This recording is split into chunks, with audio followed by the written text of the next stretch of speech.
আসসালামু আলাইকুম। আমার নাম তারিক রায়ন। আমি যারা ইউকে থেকে বা ইউরোপের বাইরে থেকে ইউরোপে ভিসার জন্য চেষ্টা করতে চাচ্ছেন তাদের জন্য এই টিউটোরিয়াল রেডি করেছি। যারা ইউকে থেকে করবেন তাদের জন্য কিছুটা হেল্প হবে, কারণ আমি নিজেও ইউকে থেকে করেছি। আর লং টার্মে ভিসা পাওয়ার জন্য কিছু ডকুমেন্ট সাবমিট করতে হয় এবং ফাইলটাকে সেভাবে প্রস্তুত করতে হয় যাতে ভিসা অফিসার বুঝতে পারে যে আপনি আসলেই ট্রাভেল করতে যাচ্ছেন। সো আমাদের প্রথমত যেই ফর্মটা ফিল আপ করতে হবে সেটা হচ্ছে ভিসা অ্যাপ্লিকেশন ফর্ম। তো প্রথমত আপনারা ভিএফএস এর ওয়েবসাইট থেকে এই ফর্মটির নামই নেবেন। এই ফর্মের মধ্যে আপনাদের ডিটেলস সবগুলো দিবেন, আপনাদের নিজেদের নাম, ফ্যামিলি নেম, ফার্স্ট নেম, তারপর সেকেন্ড নেম, তারপর আপনাদের date of birth, place of birth, এগুলো আপনাদের ভিসা এবং পাসপোর্টের সব ইনফরমেশন অনুযায়ী আপনারা ফিল আপ করবেন। সাবধানে করবেন, একটু সময় নিয়ে করবেন যাতে ভুল ত্রুটি না হয়। এবং এগুলো জাস্ট আপনার বেসিক ইনফরমেশন, আপনি কবে যেতে চাচ্ছেন বা আহ, কোনটা কোথায় থাকতে চাচ্ছেন, কি আপনাদের স্ট্যাটাস, কি আপনি কি একলাই যেতে চাচ্ছেন নাকি সাথে কেউ যেতে চাচ্ছে, এসব জেনারেল কোয়েশ্চেন। তারপর আপনাদের কাজের বিষয়টাও আপনারা উল্লেখ করবেন যে কোথায় কাজ করতেছেন। যদি স্টুডেন্ট থাকেন তাহলে স্টুডেন্ট আছেন সেটা, বা কোন ইউনিভার্সিটির স্টুডেন্ট আছেন সেটাও ফিল আপ করবেন। আপনাদের পারপোজ হতে হবে অবশ্যই ট্যুরিজম পারপোজ। এবং আপনার মেইন ডেস্টিনেশন কি, তারপরে আহ, সেই দেশের পাশাপাশি অন্য কোনো দেশেও যাওয়ার ইচ্ছা আছে কিনা সেটাও আপনারা করবেন। তবে আমার সাজেশন হচ্ছে আপনারা মাল্টিপল এন্ট্রির জন্য চেষ্টা করবেন, যাতে আহ, যতবার ইচ্ছা ততবার আপনারা ট্রাভেল করতে পারেন এবং ভিসাটা একটু লম্বা চাবেন, আহ, যাতে আবার পুনরায় ভিসার জন্য অ্যাপ্লাই না করতে হয়। সো আপনারা মাল্টিপল এন্ট্রির জন্য অ্যাপ্লাই করবেন। আর যে দেশে যেতে চাচ্ছেন সেই দেশের নাম মেইন থাকবে, এবং পাশাপাশি যেসব দেশে যেতে চাচ্ছেন সেসব দেশের জন্য মেনশন করে দিবেন, এদিকে মাল্টিপল এন্ট্রিতে দিবেন। এবং আপনাদের যদি ইউকে থাকেন তাহলে আপনাদের ভিসা নাম্বার, স্টিকার নাম্বার, তারপর যে আপনাদের শেয়ার কোড, এগুলা এদিকে দেবেন। তারপর আপনাদের কন্ট্যাক্ট অ্যাড্রেস, টেলিফোন নাম্বার এসব দিবেন। আহ, এবার চেষ্টা করবেন এই জায়গায় ডেবিট কার্ড বা ক্রেডিট কার্ডের কথা মেনশন করতে, বা ক্যাশও মেনশন করতে পারেন। এটা নিয়ে তেমন কোনো বাধা ধরার নিয়ম নেই। তবে আপনারা একটু ভালো করে চেক করে দিবেন যাতে আহ, কোনো ভুল ত্রুটি না থাকে। এ হচ্ছে প্রথম কাজ। দ্বিতীয়ত আপনার আপনার অ্যাপয়েন্টমেন্ট বুক করতে হবে। আপনারা ভিএফএস এর অফিসে গিয়ে, ওয়েবসাইটে গিয়ে আপনারা অ্যাপয়েন্টমেন্ট বুক করবেন। আমি আপনাদেরকে সাজেশন দেবো যে আপনারা যে দেশে যেতে চাচ্ছেন তার 2 থেকে 3 মাস আগেই অ্যাপয়েন্টমেন্ট বুক করে রাখবেন, কারণ সাধারণত অনেক বেশি প্রেশার থাকে এবং অনেক বেশি মানুষজনের ট্যুরিজমের প্রতি থাকার কারণে সাধারণত এসব স্লট সহজে পাওয়া যায় না। তো আপনারা এরকম একটি ডকুমেন্টসের মধ্যে পাবেন যেখানে আপনাদের নাম এবং মেনশন করা থাকবে এবং আপনাদের অ্যাপয়েন্টমেন্টের টাইমও মেনশন করা থাকবে। সো এটা ওয়ান অফ দ্য মোস্ট গুরুত্বপূর্ণ কাজ।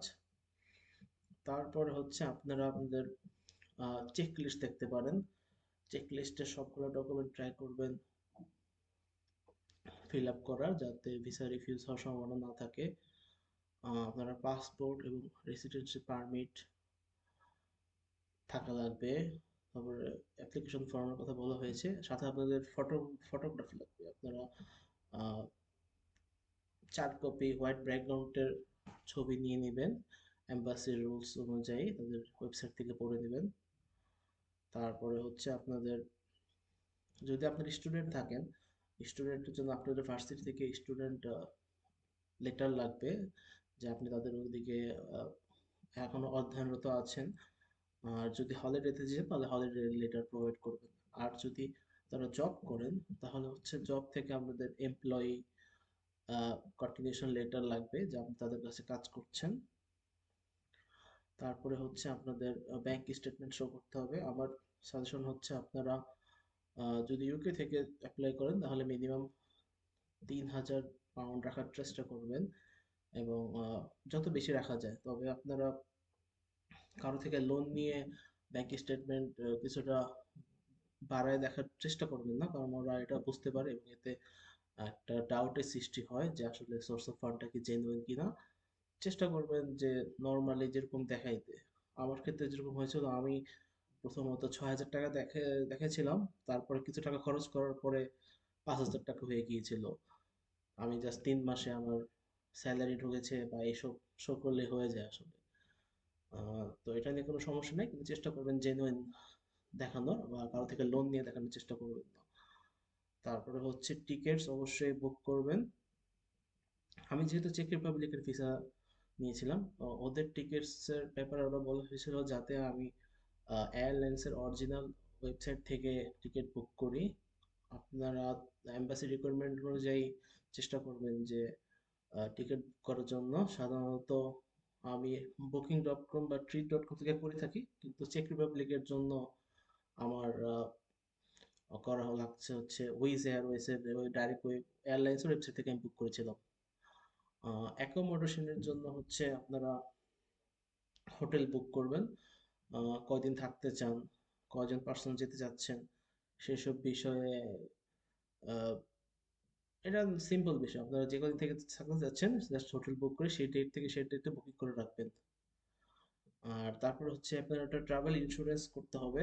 যদি আপনারা ইউকে থেকে যান তাহলে ট্রাই করবেন যে এমন ইন্স্যুরেন্স করতে যেটা আপনাদের 30,000 ইউরো পর্যন্ত কভার করে থাকে। এটা আসলে অনেকটাই চিপ। আপনি যদি 1 বছরের জন্য পুরো বুক করেন হয়তো বা আপনার ম্যাক্সিমাম 20 পাউন্ডের মতো যেতে পারে। আমি হচ্ছে যে যে সাইট থেকে কিনছিলাম সেই সাইটের নাম হচ্ছে কভার ওয়াইস। এটা ভালো। আমি দোনোবারই আমার ভিসার জন্য এখান থেকে ইন্স্যুরেন্স করেছিলাম। তো এগুলা হচ্ছে মেইন কাগজপত্র, এগুলো হচ্ছে আপনাদের দেখাইতে হবে। আর যেসব ডকুমেন্টস লাগবে তা হচ্ছে ব্যাংক ডকুমেন্ট স্টেটমেন্টের ব্যাপারটা হচ্ছে আপনার এরকম একটা ব্যাংক স্টেটমেন্ট শো করবেন যেখানে আপনাদের সামারি থাকবে, আপনাদের ব্যাংকের সিল থাকবে, আপনাদের এ শুরু থেকে শেষ পর্যন্ত 3 মাসের মধ্যে আসলে কত টাকা ছিল, কত টাকা বের হয়ে গেছে বা ডিটেলস এরকম একটা দিলে হয়ে যাচ্ছে। তারপরে হচ্ছে কভার লেটার খুবই গুরুত্বপূর্ণ জিনিস। আপনারা ওদিকে যে কি করবেন, আপনাদের ট্রাভেল প্ল্যানে কি কি দেশ আছে বা কতদিন থাকতে চাচ্ছেন, কোন সব স্থাপনা দেখতে চাচ্ছেন, এরকম একটা কভার লেটার প্রোভাইড করতে হবে। আপনারা চাইলে এই ফরম্যাটটা ফলো করতে পারেন, আশা করি যে আপনাদের হেল্প হবে। আর কভার লেটার অবশ্যই মেনশন করবেন যে আপনার প্রিভিয়াস কোনো আহ, ভ্রমণের হিস্টোরি আছে কিনা। যদি থেকে থাকে তাহলে খুবই ভালো, এভাবে মেনশন করে দিবেন। আর যদি আপনি আহ, কোনো দেশে না যেয়ে থাকেন তাহলে মেনশন করার প্রয়োজন নেই। আর চেষ্টা করবেন যে যদি কাজের আপনি যদি কাজ করে থাকেন তাহলে কাজের কোথায় কাজ করতেছেন, কি কাজ করতেছেন সেগুলো মেনশন করে দিতে, যাতে এটা ভিসা অফিসারের কাছে হচ্ছে অ্যাকসেপ্টেবিলিটি বেড়ে যায়। আহ, এই ফরম্যাটটা ফলো করলে ভালো হবে। এটা কভার লেটার খুবই গুরুত্বপূর্ণ জিনিস, সো এটা সাবধানে ফিল আপ করবেন এবং একটু সময় নিয়ে ফিল আপ করবেন। তারপরে হচ্ছে আপনারা আপনারা অবশ্যই যদি আপনারা জব করে থাকেন এমপ্লয়মেন্ট লেটার লাগবে। এমপ্লয়মেন্ট লেটার জাস্ট একটা ফরম্যাট। আপনারা আপনাদের কোম্পানির লোগো থাকতে হবে, তারপরে আপনার নাম, তারপরে আপনার কতদিন যাবত কাজ করছেন, কি কাজ করছেন, এরকম একটা লেটার আপনার কোম্পানি থেকে প্রোভাইড করা লাগবে, এবং সেখানে সিল থাকলে ভালো। চেষ্টা করবেন রঙিন পেপারে করার জন্য, সাদা কালোতে না করে, যাতে জিনিসটা অথেন্টিক মনে হয়, বা কন্ট্যাক্ট নাম্বার দেওয়া যেতে পারে।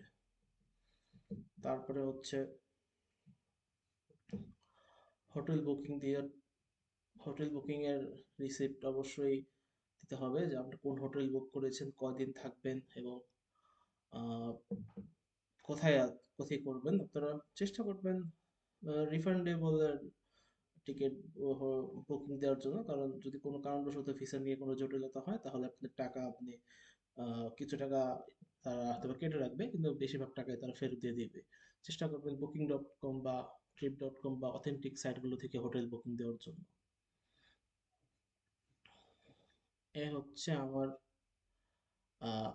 ইন্স্যুরেন্সের ওয়েবসাইট। আমি এই ওয়েবসাইট থেকে করেছিলাম। আপনারা চাইলে এখান থেকেও করতে পারেন বা নিজেদের মতন করতে পারেন। আমার মাত্র 6 দিনের জন্য হয়তো বা 10 পাউন্ডের মতো চার্জ করেছিল। এটা ভালো, এটা আমি মনে করি এটাই সবচেয়ে চিপ ইউকে থেকে আপনারা যদি ইউরোপের জন্য যেতে চান। তারপরে হচ্ছে আপনাদের অবশ্যই ইমিগ্রেশন স্ট্যাটাসের জন্য ইউকে থেকে যারা অ্যাপ্লাই করবেন তাদের ভিসার ভ্যালিডিটি কতদিন আছে, আপনারা কোন ভিসাতে আছেন, আপনাদের নাম এরকম একটা ই ভিসার যেটা এখন আর কি, সেটা অবশ্যই আপলোড করবেন এবং এম্বাসিতে জমা দিবেন। তারপরে হচ্ছে টিকিট। আমি হচ্ছে যেহেতু চেক রিপাবলিকের ছিল যে আমাকে অরিজিনাল এয়ারলাইন্সের ওয়েবসাইট থেকে করতে হবে, তো আমি উইজ এয়ারওয়েজ থেকে টিকিট বুক করেছিলাম। এ হচ্ছে আমার টিকিট। তো আপনারা যদি চেকে করেন তাহলে উইজ এয়ারওয়েজ থেকে করতে পারেন, মোটামুটি চিপ। তারপরে Booking.com বা Trip.com থেকে করতে পারেন, তাহলে হয়তো আপনাদের আরো সস্তা হতে পারে। আহ, আর হচ্ছে আপনারা যদি চান তাহলে নো, আপনাদেরকে অবশ্যই আপনাদের পে স্লিপ লাস্ট 3 মাসের দিতে হবে। আপনারা লাস্ট 3 মাসের পে স্লিপ অবশ্যই ফাইলের সাথে জমা করবেন। তাহলে হচ্ছে আহ, ওরা বুঝতে পারবে যে আপনি কাজ করছেন বা আপনাদের আহ, তার ট্রিপ সাপোর্ট করার সক্ষমতা আপনার আছে।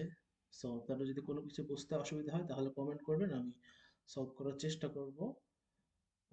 ধন্যবাদ ভিডিওটি দেখার জন্য। আশা করি ভবিষ্যতে কোনো ভিডিও দিলে আপনাদের জানা থাকলে কমেন্ট করবেন। Thank you. আসসালামু আলাইকুম।